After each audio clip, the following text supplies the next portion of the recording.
Morning. Welcome to Daily Focus. I'm glad that you're joining me again on this Wednesday morning. And certainly for us conservatives, we're not elated in all that has happened. And if we're from Michigan, we're very discouraged by what has happened in our state.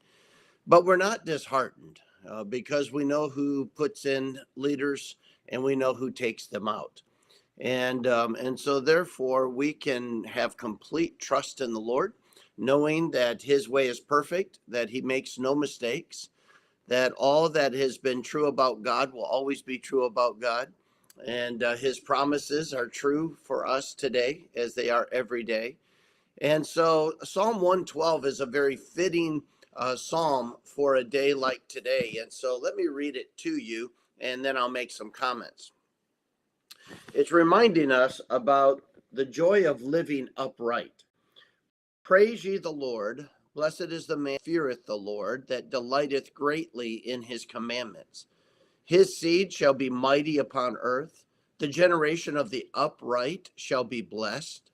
Wealth and riches shall be in his house, and his righteousness endureth forever. In other words, just doing right pays off. It doesn't matter what the rest of the world is doing. It doesn't matter what the next door neighbor's doing. It really matters, what are you doing?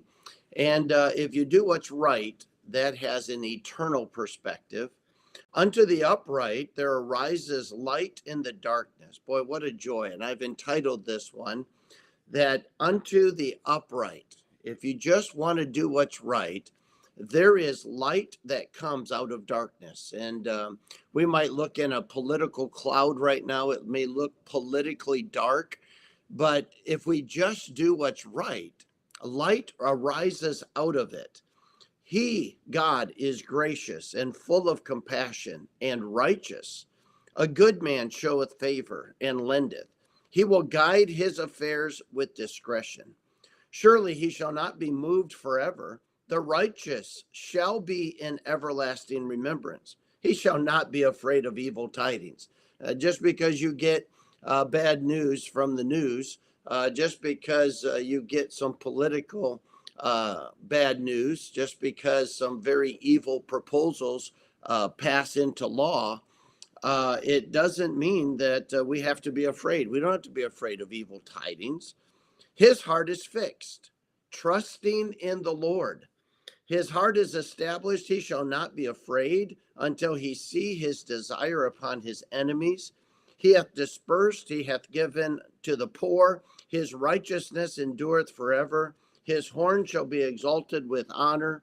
The wicked shall see it and be grieved, and he shall gnash with his teeth and melt away. The desire of the wicked shall perish.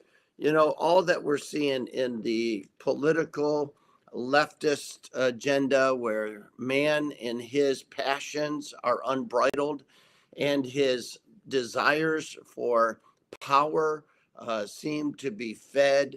God notices all of that. And for you and I, we can rest assured in God's promises. We can love his commandments. We can obey his truth. And we can trust our Lord. He knows what he's doing. And we know that we have a responsibility, and that is to the Great Commission to share the gospel. When things get darker, the light shines brighter. We have a responsibility to the gospel. We have a responsibility to the Great Commandment, and that is to love God with all of our heart, soul, mind, and strength, and to love one another. And God hasn't changed his commission. He hasn't changed his commandment.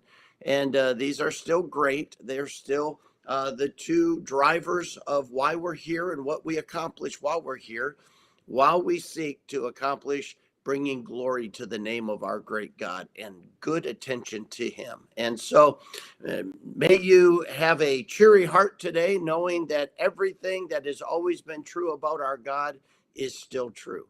And he has a special plan for you. He has a special plan for me, and we can trust him in it. So I hope you have a great day. I'll look forward to seeing you again tomorrow.